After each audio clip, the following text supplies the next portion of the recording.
Hello friends, आपका बहुत बहुत स्वागत है हमारे चैनल सरकारी नौकरी में। जैसा कि आप स्क्रीन पर देख पा रहे हैं, इंडियन कॉन्स्टिट्यूशन जो अपना भारत का संविधान है, इसके भाग 5 संघ, जिसमें अध्याय 1 कार्यपालिका के बारे में हम पढ़ रहे थे, जिसमें राष्ट्रपति और उपराष्ट्रपति के बारे में बताया गया है। आज हम इस वीडियो में अनुच्छेद 63 और 64 के बारे में पढ़ेंगे। इससे पहले के जो भी अनुच्छेद हैं उनके बारे में यदि कोई पढ़ना चाहता है, डिस्क्रिप्शन में भाई लिंक दे रखी है, सबकी प्लेलिस्ट दे रखी है, आप वहाँ से जाके अच्छे से नोट्स बना सकते हैं, सारे इंपॉर्टेंट क्वेश्चन नोट कर सकते हैं। तो चलो चालू करते हैं अनुच्छेद 63 और 64। तो चालू करने से पहले जो नए हैं वो चैनल को सब्सक्राइब कर लो और बेल आइकन दबा लो, जिससे वीडियो के नोटिफिकेशन टाइम टू टाइम आपके पास पहुंचती रहे। तो भाई अनुच्छेद 63 से उपराष्ट्रपति की स्टार्टिंग होती है, ठीक है ना। अब तक आपने राष्ट्रपति पढ़ा अनुच्छेद 52 से लेकर अनुच्छेद 62 तक। यहाँ से 63 से उपराष्ट्रपति की स्टार्टिंग होती है। तो अनुच्छेद 63 कहता है कि भारत का एक उपराष्ट्रपति होगा। भारत का एक कौन होगा? वाइस प्रेसिडेंट होगा, उपराष्ट्रपति होगा। ये उपराष्ट्रपति का जो पद है ये संयुक्त राज्य अमेरिका से लिया गया है, नोट कर लेना, इंपॉर्टेंट पॉइंट है, ठीक है ना। भारत के जो उपराष्ट्रपति का पद है ये संयुक्त राज्य अमेरिका से लिया गया है और अनुच्छेद 63 के आर्टिकल 63 के तहत ये भारत का एक उपराष्ट्रपति होगा। इसके बाद हम बात करें अनुच्छेद 64 में क्या लिखा गया है। तो 64 में है उपराष्ट्रपति का राज्यसभा का पदेन सभापति होना। देखो, आपको पता होगा संसद में अपने कितने सदन होते हैं? 2 सदन होते हैं, एक होता है राज्यसभा और एक होता है लोकसभा। अब ये लोकसभा राज्यसभा सदन ये अपन पूरा संसद पढ़ेंगे आगे के अनुच्छेद में, ठीक है ना। पहले इतना बस समझें कि संसद के 2 सदन हैं, एक लोकसभा होता है, एक राज्यसभा होता है, ठीक है। अब लोकसभा में भी अध्यक्ष होता है और लोकसभा में उपाध्यक्ष होता है। इसी तरह से राज्यसभा में भी अध्यक्ष होता है और राज्यसभा में भी उपाध्यक्ष होता है। तो राज्यसभा का जो अध्यक्ष होता है उसको एक्चुअली सभापति बोलते हैं, ठीक है ना। सभापति राज्यसभा में इसका नाम चेंज कर दिया जाता है, बस सभापति और उपसभापति, ठीक है। तो राज्यसभा का जो पदेन सभापति होता है उसी को ही उपराष्ट्रपति बोला जाता है, ठीक है ना। राज्यसभा का जो पदेन सभापति होगा उसी को क्या बोला जाएगा?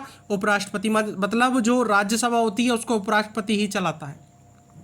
तो उपराष्ट्रपति राज्यसभा का पदेन सभापति होगा और अन्य कोई लाभ का पद धारण नहीं करेगा। ये भी इंपॉर्टेंट बात है। लाभ के पद से मतलब ये होता है कि कोई भी सरकारी नौकरी नहीं होनी चाहिए, गवर्नमेंट जॉब नहीं होनी चाहिए, ठीक है ना। तो तभी वो उपराष्ट्रपति का पद धारण कर सकता है। अब बहुत लोग ये क्या समझते हैं कि जो लाभ का पद होता है इसका मतलब ये भी नहीं है कि यदि वो किसी दूसरे राज्य का राज्यपाल है या पहले वो राष्ट्रपति रह चुका है, ठीक है ना, या पे पहले वो उपराष्ट्रपति रह चुका है, ठीक है ना। तो इस कंडीशन में ऐसे नहीं है। वो करंट में भी यदि राज्यपाल है तो इस कंडीशन में ये नहीं है कि वो लाभ का पद धारण कर रखा है। वो लाभ का पद नहीं है, वो तो सेवा का पद है एक तरह से, ठीक है ना। तो लाभ का पद उसी को बोलते हैं जो सरकारी कर्मचारी, ठीक है।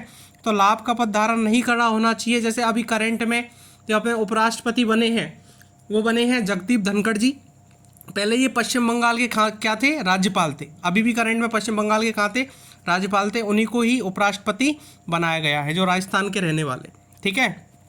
परंतु जिस किसी अवधि के दौरान उपराष्ट्रपति अनुच्छेद 65 के अधीन राष्ट्रपति के रूप में कार्य करता है, अनुच्छेद 65 में बोला गया है कि यदि राष्ट्रपति, आगे पढ़ाऊंगा ये चीज़, कि राष्ट्रपति का जो यदि पद है वो रिक्त है, खाली है, कहने का मतलब अचानक कोई मृत्यु हो गई हो या उस पर महाभियोग हो गया हो, उसको हटा दिया गया हो, तो उस कंडीशन में राष्ट्रपति का पूरा कार्यवाहक कौन होगा, मतलब राष्ट्रपति का जो कृत्य कौन करेगा, काम कौन करेगा, वो उपराष्ट्रपति करेगा या राष्ट्रपति के कृत्यों का निर्वहन करेगा।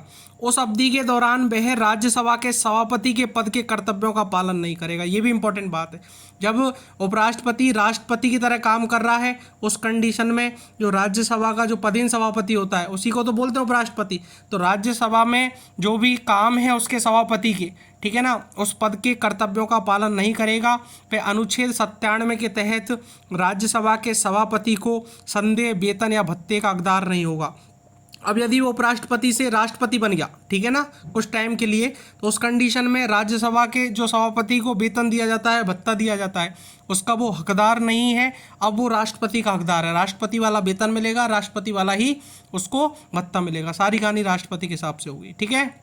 तो ये चीज़ ध्यान रखना। अनुच्छेद 64 में उपराष्ट्रपति जो होता है राज्यसभा का पदेन सभापति होता है और अन्य कोई लाभ पद का धारण नहीं करता है, ठीक है। ये कहानी है अपनी अनुच्छेद 63 और 64 की। यहाँ तक वीडियो देखिए, अच्छी लगी तो लाइक और कमेंट जरूर करना और इम्पॉर्टेंट बात कि कोई सजेशन देना हो या फिर कोई कमी दिख रही हो या फिर आपको कोई डाउट हो तो भी आप कमेंट कर सकते हैं। कोशिश ये करूँगा कमेंट में आपको सॉल्यूशन प्रोवाइड करा दूँ या फिर नेक्स्ट वीडियो में आपको उसका सॉल्यूशन प्रोवाइड करा दूँगा। Thank you very much.